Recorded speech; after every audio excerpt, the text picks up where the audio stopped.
স্বাগত জানাচ্ছি খাতুনগঞ্জ থেকে মতিঝিলের সাথে আছি আমি ফিমা জামান। রাজনৈতিক অস্থিরতায় হ্যাচারিতে মুরগির বাচ্চা উৎপাদন কমিয়ে দিয়েছেন পোল্ট্রি ব্যবসায়ীরা। তারা জানান পরিবহন ব্যয় এবং পোল্ট্রি খাবারের দাম বেড়ে যাওয়ার প্রভাব পড়ছে এ খাতে, যে কারণে বাজারে বাড়ছে ব্রয়লার মুরগির দাম। আজ আমাদের আলোচনার বিষয় পোল্ট্রি খাত। এ নিয়ে আলোচনার জন্য আমাদের সাথে আজ স্টুডিওতে উপস্থিত রয়েছেন পোল্ট্রি ইন্ডাস্ট্রিজ অ্যাসোসিয়েশনের মহাসচিব ডক্টর এম খান এবং আছেন বাংলাদেশ পোল্ট্রি খামার রক্ষা জাতীয় পরিষদের সাধারণ সম্পাদক খন্দকার মোহাম্মদ মহসিন। তবে আজকে আলোচনা যাওয়ার আগে দেখে নিব আমাদের আলোচ্য বিষয় নিয়ে একটি প্রতিবেদন। রাজনৈতিক অস্থিরতায় পরিবহন ব্যয় বৃদ্ধির পাশাপাশি ওষুধ ও খাবারের দাম বেড়ে যাওয়ায় ক্ষতির মুখে পড়েছেন পোল্ট্রি খামারিরা। তারা জানান পোল্ট্রি খামারগুলোতে গেল 2 মাসে কমে গেছে ব্রয়লার মুরগি ও ডিমের উৎপাদন। এছাড়া হ্যাচারিগুলোতে মুরগির বাচ্চা উৎপাদন কমে গেছে বলেও জানান তারা। খাদ্যের দাম বেশি, বাচ্চার দাম বেশি, যার ফলে খামারিরা বহু লস খাইছে। তো এই পর্যন্ত অনেকেই মনে করেন যে বাচ্চা উড়ায় নাই। বাচ্চার দাম বাড়তি, আগে ছিল 20 টাকা 15 টাকা, এখন হিসেবে 50-60 টাকা হয়ে গেছে। খামারের উৎপাদন কমে যাওয়ার প্রভাব পড়েছে রাজধানীর বাজারে। ব্রয়লার মুরগির দাম এক সপ্তাহের ব্যবধানে কেজিতে বেড়েছে প্রায় 30 টাকার মতো। গত 14 কেজি 130 টাকা, এখন দাম চলছে 160 টাকা, কোয়েটে 155 টাকা করে রাখলাম। 3 ভাগের 2 ভাগ মাল অংশ কম আসে এখন বর্তমান, ওই কারণে দামটা একটু বেশি। সব কিছুর দামে বেশি, আর হরতাল অবরোধে মাল আসতে পারতেছে না, এই জন্য সব কিছুর দাম বেশি। পোল্ট্রি খাবার আর বাচ্চার দাম বেড়ে যাওয়ায় দাম বেড়েছে বলে জানিয়েছেন ব্যবসায়ীরা। খাবারের যে বিভিন্ন উপাদান সেগুলোর অ্যাভেলেবিলিটি এবং বাচ্চার যে টোটাল প্লেসমেন্ট এগুলো কমে গিয়েছে, কাজে সেই কারণে সাপ্লাই অ্যান্ড ডিমান্ডের ভিতরে একটা মোটামুটি গ্যাপ তৈরি হয়েছে। ব্যবসায়ীরা বলছেন হরতাল অবরোধে প্রতিদিনই বাড়ছে পোল্ট্রি খাতের ক্ষতির পরিমাণ, যার প্রভাব পড়ছে বাজারে। Ashraf Alam, independent news, Dhaka. আজকে আলোচ্য বিষয় নিয়ে আমরা একটি প্রতিবেদন দেখলাম। ডক্টর এম খান এবং খন্দকার মহসিন, আপনারা কেমন আছেন? আছি মোটামুটি।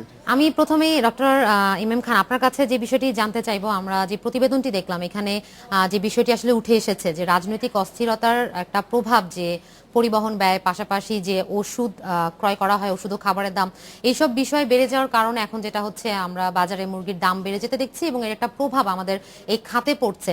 এখন বর্তমান খাতের এই অবস্থা নিয়ে আপনার মন্তব্য কি হবে? কেননা রাজনৈতিক যে অস্থিরতা আমরা দেখতে পাচ্ছি জানুয়ারি থেকে এখন পর্যন্ত প্রায় অনেক দীর্ঘ সময় হয়েছে, এই বিষয় নিয়ে আপনি কি বলবেন?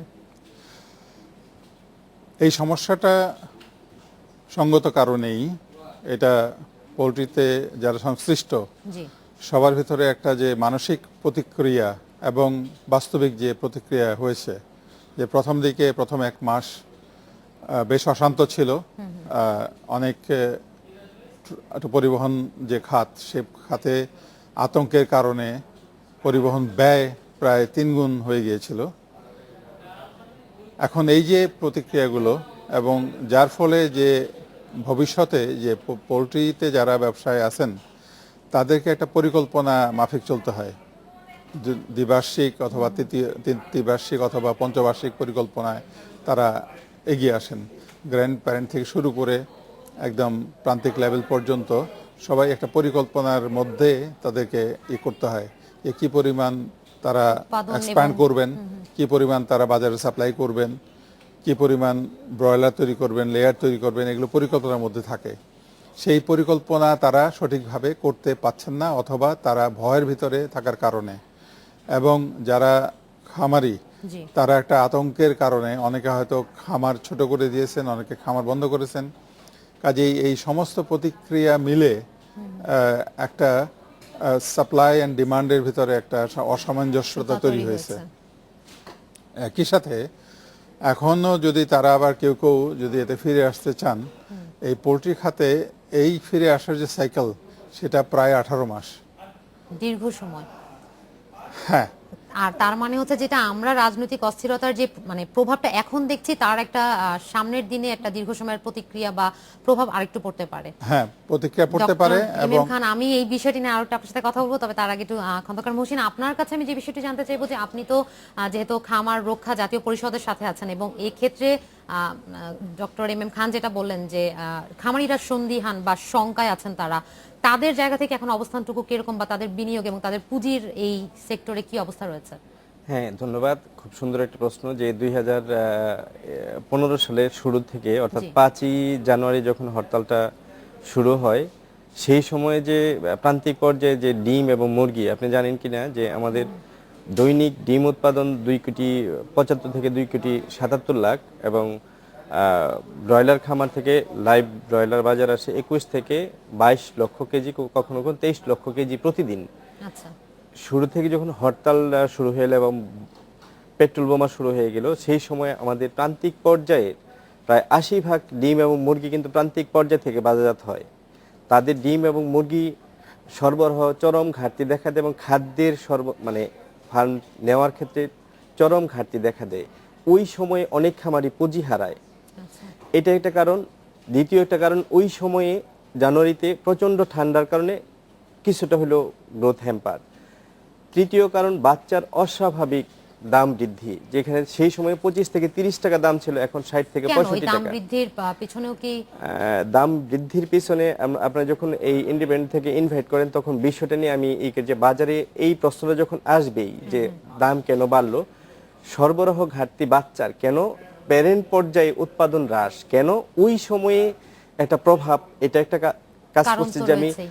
আগামী কি মুরগিকে বাঁচায় রাখতে পারবো, প্রয়োজনীয় খাদ্যের যোগান তো আমি দিতে পারতেছিলাম না, অর্থাৎ ওই সময়ে কিছু প্যারেন্ট ডেস্ট্রয় হয় বা আচ্ছা, হ্যাঁ, ক্ষতির এটা আমরা শিকার হয়। শুনেছি যে আসলে দ্বিতীয়ত যে পরিমাণ, হ্যাঁ।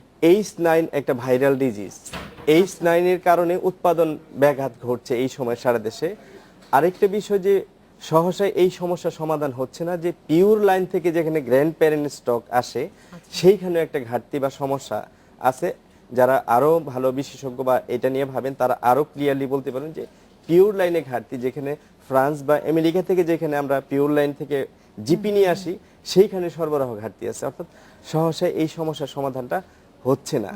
এখানে আরেকটা বিষয় যে আপনার বহুজাতিক কোম্পানির উপরে খুব বেশি নির্ভরতা আমাদের, এর কারণে আপনি শ্রীলঙ্কার দিকে তাকান, আমাদের ভোক্তা পর্যায়ে চরম অসন্তুষ্টি ছিল। প্রথম অবস্থায় ভালো ছিল যে ভালো যোগান পাচ্ছি, কিন্তু যখন বহুজাতিক কোম্পানি তারা 50 বা তার উপরে চলে যায় তখন একচেটিয়া মার্কেট নিয়ন্ত্রণের কিন্তু তাদের হাতে চলে যায়।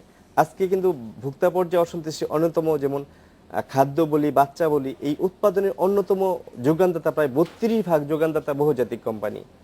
একটা ছোট দেশে 2-3টা বহুজাতিক কোম্পানি যথেষ্ট, আর এখানে 7টা বহুজাতিক কোম্পানি আমাদের দেশে বিরাজমান, এবং তাদের যে আগ্রাসী অবাধ করে দেওয়া সরকারি নীতি, তার ফলে কিন্তু প্রভাবটা ভোক্তা পর্যায়ে দীর্ঘদিন থাকবে এবং ভোক্তা পর্যায়ে এটা আসলে ভোগ করতে হ্যাঁ, হচ্ছে এই ভোগ ধরনের করবে, সমস্যাটা। হ্যাঁ, আরো সামনে সেক্ষেত্রে বাড়বে। ডক্টর ইমাম খান, আপনি কি বলবেন, যেহেতু বহুজাতিক কোম্পানির উপর এত নির্ভরশীলতা কেন, আর আমাদের দেশে এই চিত্র আমাদের কেন দেখতে হচ্ছে? ওভারঅল যে গভর্নমেন্টের যে ইনভেস্টমেন্ট নীতি, সেই নীতিটা কোনো কিছু না দেখেই একেবারে অবাধ যে ইনভেস্টমেন্ট পলিসি দেওয়া হয়েছে, সেখানে 100% তারা ইনভেস্ট করতে পারে এবং 100% প্রফিট তারা নিয়েও যেতে পারে। কাজেই অবাধ সুযোগে কম্পিটিশনে টিকতে না পেরে অনেক খামারি তারা বহুজাতিক কোম্পানির কাছে প্রথমে তারা ভাড়া দিয়েছে, তারপরে তারা এখন নিজেরাই জমি টমি কিনে বা তারা হাউজিং করে তারা এখন মডার্নাইজ করে ফেলছে। এবং এর ফলে যেটা হয়েছে যে তারা বহুজাতিক কোম্পানিগুলো এখন মানে গ্র্যান্ড প্যারেন্ট থেকে শুরু করে বাচ্চা উৎপাদন, বাচ্চার প্রসেসিং, ফার্দার প্রসেসিং, তারপরে রেডি টু ইট, এই ধরনের প্রোডাক্ট তারা বাজারে দিয়েছে। ইভেন তারা ওষুধের ব্যবসায়ও তারা নেমে আসছে, যার ফলে যেগুলো হয়তো ম্যান্ডেটে নাই কিন্তু তারপরেও তারা সব কিছুতেই, ইভেন কমার্শিয়াল খামার এরিয়াতেও তারা চলে আসছে, যার ফলে ব্যাপক হারে আমাদের খামারিরা কি এখানে হুমকির মুখে আছেন? দারুণ হুমকির মুখে আছেন। এবং অলরেডি আপনার লোকাল খামারিরা মানে তারা তাদের জব হারাচ্ছেন, ছোট ছোট খামারগুলো তারা বিক্রি করতে বাধ্য করছেন, বন্ধ করতে বাধ্য হচ্ছেন, যেখানে 3-4% ইন্টারেস্টে বহুজাতিক খামারিগুলো তাদের প্যারেন্ট কোম্পানি থেকে তারা লোন হিসাবে নিয়ে এসে বা তারা সাপোর্ট নিয়ে এসে তারা ফার্ম করছেন। সেখানে আমাদেরকে তার এগেনস্টে প্রায় 16-18% ইন্টারেস্ট দিয়ে তাদেরকে ফার্ম করতে হচ্ছে। তারা কম্পিটিশনে মোটেই টিকতে পারছে না। এবং টেকনোলজিতে অবশ্যই বহুজাতিক কোম্পানিগুলো অনেক উন্নত, তাহলে মডার্ন যে টেকনোলজি তারা ব্যবহার করতেছে এবং সেক্ষেত্রে তাদের কস্ট অফ প্রোডাকশন কম। তো সেখানে আমাদের দেশে যদি এটাকে নিয়ন্ত্রণ না করা হয়, প্লাস 1/3 তারা অলরেডি দখল করে ফেলেছে, এখন যদি এটাকে একটা নিয়ন্ত্রিত অবস্থার মধ্যে না আনা যায়, তাহলে সরকারের যে নীতি যে দেশে আরও এমপ্লয়মেন্ট তৈরি করা, সেই এমপ্লয়মেন্ট তৈরি করার যে অপরচুনিটি সেটা হারাবে, এবং হারালে পরে আমাদের প্রচুর লোক আরও বেকার হয়ে যাবে। কাজে আমার মনে হয় যে বহুজাতিক কোম্পানিগুলোকে নির্দিষ্ট সরকারের আরো হাইটেক নজর- এরিয়াতে সীমাবদ্ধ রাখা, এবং আমাদের দেশীয় খামারি যারা পারে উৎপাদন করতে, তাদেরকে আরও উৎপাদনশীলতা বৃদ্ধির জন্য, তাদেরকে আবার এই কাজে ফিরিয়ে আনার জন্য তাদেরকে সহায়তা দেওয়া দরকার, এবং ইন্টারেস্ট রেট কমিয়ে আনা দরকার, এবং তাদেরকে খাদ্য মূল্য যাতে কম থাকে ইত্যাদি ব্যাপারে তাদের সহযোগিতা করা দরকার। এই জায়গাতে আরেকটি বিষয় যেটা আপনি বলছিলেন যে টেকনোলজির কথা, এবং আমাদের দেশ পার্শ্ববর্তী দেশগুলোর তুলনায় টেকনোলজিতে অনেক পিছিয়ে আছে, কিন্তু এই জায়গাতে কিভাবে কাজ হচ্ছে আমি বিষয়গুলো নিয়ে আরো কিছু আপনার কাছ থেকে জানতে চাইবো। তবে তার আগে আমাদের একটা বিরতি নিতে হবে। আলোচনা এই পর্যায়ে বিরতি নিচ্ছি, আমাদের সাথেই থাকুন। আপনারা দেখছেন খাতুনগঞ্জ থেকে মতিঝিলে। আজ আমরা আলোচনা করছি পোল্ট্রি খাত নিয়ে। এ নিয়ে আলোচনা করতে আমাদের সাথে রয়েছেন পোল্ট্রি ইন্ডাস্ট্রিজ অ্যাসোসিয়েশনের মহাসচিব ডক্টর এম খান এবং বাংলাদেশ পোল্ট্রি খামার রক্ষা জাতীয় পরিষদের সাধারণ সম্পাদক খন্দকার মোহাম্মদ মহসিন। আলোচনায় আবারও ফিরছি। জনাব ডক্টর এম খান, আমি আপনার কাছে বিরতির আগে যে বিষয়টা জানতে চাচ্ছিলাম যে এই ক্ষেত্রে বহুজাতিক কোম্পানির কথা আপনি যেটা বলছিলেন, তাদের মেশিনারিজ এবং টেকনোলজি আমাদের থেকে তারা একটু এগিয়ে আছে, এবং সেই ক্ষেত্রে আসলে আমাদের তাহলে কেন ওই দিক থেকে আমরা না, আসলে এই কথাটা আমি বলি নাই। আমি যদি বলে থাকি হয়তোবা মানে এটা অন্য টেবিল টকে হয়তোবা বলেছি, কিন্তু প্রকৃতপক্ষে যেটা আসল ঘটনা সেটা হলো যে বহুজাতিক কোম্পানির যে টেকনোলজিগুলো তারা বর্তমানে বাংলাদেশে তা এনেছেন, আমাদের দেশে যে কোম্পানিগুলো, বড় কোম্পানিগুলো পার্টিকুলারলি, আমি মনে করি যে তারা ইকুয়ালি তারা এফিশিয়েন্ট, এবং তাদের তারা কি ব্যবহার করছে? হ্যাঁ, তারা ব্যবহার করছেন। এবং আরেকটা কথা আপনি বলেছেন যে আশেপাশে দেশগুলো থেকে আমরা পিছিয়ে আছি, এদিকে মোটেও না, বরং আপনি বলতে পারেন যে ইউরোপ আমেরিকাতে যে সমস্ত টেকনোলজিগুলো ব্যবহার হচ্ছে, আমাদের বাংলাদেশে যারা উদ্যোক্তা তারা ঠিক একই মানের মানে টেকনোলজি তারা বাংলাদেশে এনেছেন এবং তারা ব্যবহার করছেন, এবং তারা কোয়াইট কম্পিটেন্ট। এবং বাংলাদেশে যারা, তাহলে আমরা কেন এই জায়গা থেকে পিছিয়ে আছি আর বহুজাতিক কোম্পানির উপর নির্ভরতা? এই জায়গাটায় যে কনসার্নটা আপনি বললাম যে তারা যে ফান্ড কস্ট তাদের যে 3-4%, সে জায়গায় আমাদের দেশে যারা ইনভেস্ট করছেন তাদের ফান্ড কস্ট অনেক বেশি। এই জায়গাটাই হলো মূল সমস্যা, যে তাদের কস্ট অফ প্রোডাকশন তারা যেভাবে করতে পারে, তাদের যে মাদার কোম্পানি থেকে যে কস্ট অফ ফান্ড, কি আমাদের সম্ভব না? কারণ আমাদের গভর্নমেন্ট যদি চায়, আমাদের গভর্নমেন্টের যদি খামারিদেরকে ঠিক একই ধরনের কম্পিটিটিভ ফান্ড ওই ইন্টারেস্ট রেটে তারা দিতে পারে, তাহলে অবশ্যই সম্ভব। এবং একইভাবে যেমন অন্যান্য দেশে যেভাবে আছে যে গ্রোয়ার যারা এবং তারা উৎপাদন করে, এবং যারা মানে তাদেরকে বাচ্চা সরবরাহ করে, তারা আবার উৎপাদিত পণ্য তারা নিয়ে আসে, তারপরে তারা টেকনোলজি সরবরাহ করে, তারা তাদেরকে নোহা সরবরাহ করে, ইনপুট সরবরাহ করে। তো এইভাবে যদি মানে এইভাবে যদি হয়, তাহলে অবশ্যই অর্গানাইজভাবে আমাদের দেশে যারা আছে, যারা উৎপাদন করে, তারাও বহুজাতিক কোম্পানির সাথে কম্পিট করতে পারবে। আমরাও এমনটাই চাচ্ছি।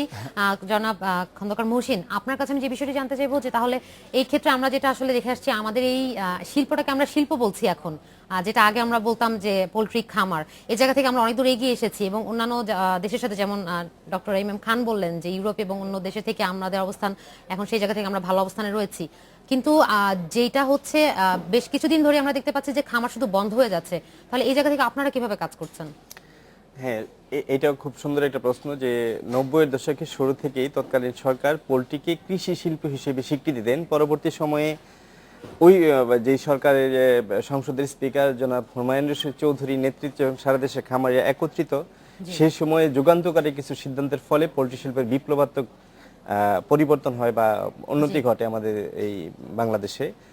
এরপরে এভিয়ান ইনফ্লুয়েঞ্জা, আফ্লোটক্সিন প্রবলেম সহ বিভিন্ন কারণে ধস বিভিন্ন জায়গাতে। আর আমরা সেই সময় থেকে বারবার যেটা বলতেছিলাম রাষ্ট্রকে, যে প্রটেক্ট দেন, যে প্রান্তিক পর্যায়ে যারা ডিম এবং মুরগি সারা ওয়ার্ল্ডে, চীন বলি, মালয়েশিয়া বলি, থাইল্যান্ড, ভারত, প্রান্তিক পর্যায়ে থেকে ম্যাক্সিমাম ডিম এবং মুরগি কিন্তু ভোক্তা পর্যায়ে যায়, এবং এইটা মানে যতদিনই পোল্ট্রি সিকিউরিটি প্রান্তিক পর্যায়ে থেকে ম্যাক্সিমামটাই আসবে। এই জায়গাতে তাদেরকে নিরাপদ রাখা, কলরান্ডার্সের কাজটা হলো যে প্রান্তিক পর্যায়ে যারা আছে সাপোর্ট, দক্ষ অভিজ্ঞ লোকগুলোকে সাপোর্ট দেয় কিভাবে, যেমন বহুজাতিক কোম্পানির সাথে অসম প্রতিযোগিতা লাগাই দেওয়া হয়েছে। যেমন একজন বিদেশি যখন আসে তাকে মানে স্থানীয় প্রশাসন থেকে ধরে সব ক্ষেত্রে একটা সাপোর্ট দেওয়া হয়। এই সাপোর্টটা কিন্তু প্রান্তিক পর্যায়ে ঘাটতি। ওটাও তো জরুরি।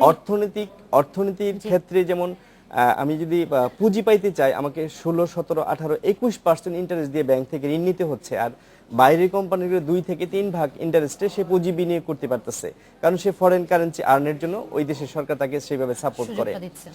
অসম প্রতিযোগিতায় আমাকে আধুনিক টেকনোলজি, আমরা বেশ কিছু খামারে আধুনিক দেশীয় উদ্যোক্তারা শুরু করছেন আগ্রাসী যেই নীতি, হঠাৎ করে বাচ্চা এবং খাদ্যের অস্বাভাবিক মূল্য বৃদ্ধির ভিতর দিয়ে যখন প্রান্তিক পর্যায়ের সর্বশেষ পুঁজিটাকেও সে বহুজাতিক কোম্পানির বড়রা কেড়ে নিতে চায়, সেই জায়গাতে আমাদের অবস্থা হলো যে তাদের হাতে ছোট ছোট ফিড মিল উঠায় দেওয়া। আমাদের যে বর্তমান ইয়েতে আমরা হয়তো টোটাল দেশে সব কাটাকে রক্ষা করতে পারবো না, কিন্তু আমরা যেটা এখন করছি যে প্রান্তিক পর্যায়ে ছোট ছোট ফিড মিলের মাধ্যমে যে পোল্ট্রি সেক্টর যে 70 থেকে 72 ভাগ খরচ হয়, সেইটা প্রান্তিকদের হাতে কিভাবে দিয়ে দেওয়া যায়, এবং টেকনোলজি সহ যে আমাদের এক্সেল ইঞ্জিনের যে ফুড ফর্মুলেশন, নিউট্রিশন, এইটাকে নিয়ে আমরা সিরিয়াসলি কাজ করছি। এইখানেও চরম একটা বাধা, যেমন দেশীয় এবং বহুজাতিক কোম্পানি ফিড মিলাররা এমনভাবে ওদেরকে মানে নিরুৎসাহিত করা, এমনভাবে তাদের করা যে প্রশাসন যন্ত্রের মাধ্যমে ওদেরকে মেরে ফেলার যত ধরনের পদক্ষেপ আছে,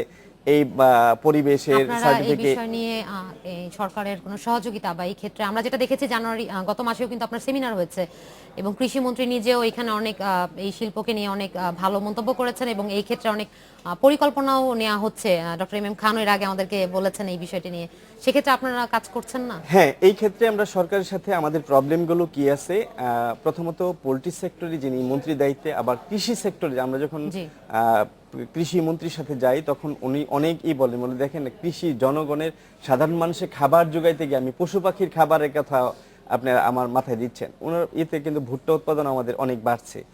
এই ক্ষেত্রে আমরা সরকারি বেশ কিছু জায়গায় যেরকম সহযোগিতা পাই, আর মূল জায়গা থেকে আমাদের কিছু ঘাটতি আছে, আমরা হয়তো বোঝাইতে সক্ষম হই নাই, অথবা কোনো না কোনো কারণে যে বহুজাতিক কোম্পানির উপর নির্ভরশীলতা বা বড়দের যে অর্থনৈতিক যোগান দেওয়া বা সাপোর্ট দেওয়া বা ওদের যে কি বলে যে লবিস্ট গ্রুপটা আমাদের চেয়ে অনেক শক্তিশালী থাকাতে হয়তো আমরা সেভাবে। কিন্তু এই ক্ষেত্রে যেটা হচ্ছে আমাদের দেশে এখন বর্তমানে প্রাণীজ আমিষ বলতে আমরা যেটা বুঝি গরু, মুরগি বা অন্যান্য প্রাণীগুলো থেকে কিন্তু এই জায়গাটাতে ফার্মের মুরগি এবং ফার্মের ডিম এইখানে আমরা অনেক বেশি সহজলভ্য এবং উৎপাদনেও অনেক কম সময় লাগে, সেই ক্ষেত্রে আমাদের আসলে সমস্যাটা এই ক্ষেত্রে কম হয়।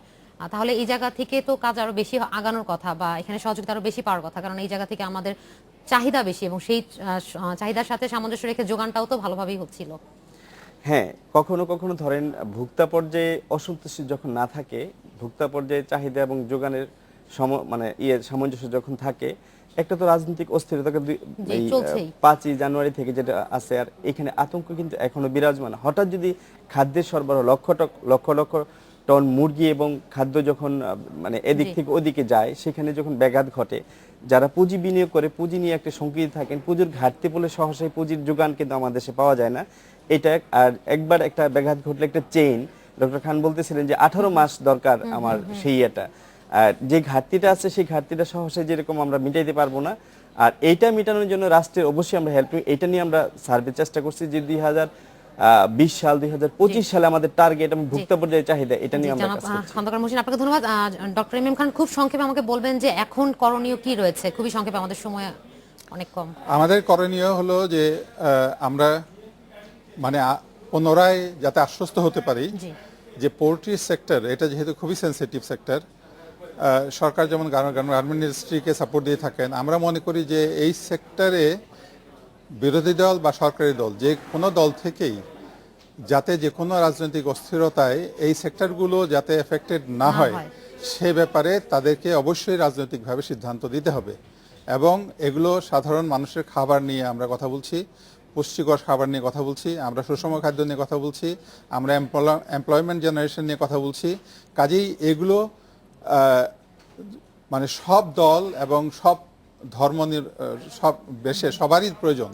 কাজে আমার মনে করি যে সবারই সহযোগিতা, সরকারি সহযোগিতা এগুলো পেলে একই সাথে যে সরকারের যে সংশ্লিষ্ট ডিপার্টমেন্ট আছে তারা যদি এই রোগ নিয়ন্ত্রণ, নতুন যে রোগগুলো আছে সেগুলো নিয়ন্ত্রণের ব্যাপারে তারা যদি আমাদেরকে সহযোগিতা করেন তাহলে মনে হয় নিশ্চয়ই আমরা এগিয়ে যাবো। ডক্টর ইমাম খান, আপনাকে অসংখ্য ধন্যবাদ। খন্দকার মহসিন, আপনারা এসেছেন, আপনাদেরকে অসংখ্য ধন্যবাদ আমাদেরকে সময় দেওয়ার জন্য। ধন্যবাদ। এই ছিল আজকের মতো আলোচনা। আমাদের পরবর্তী সংবাদ দেখার আমন্ত্রণ রইল।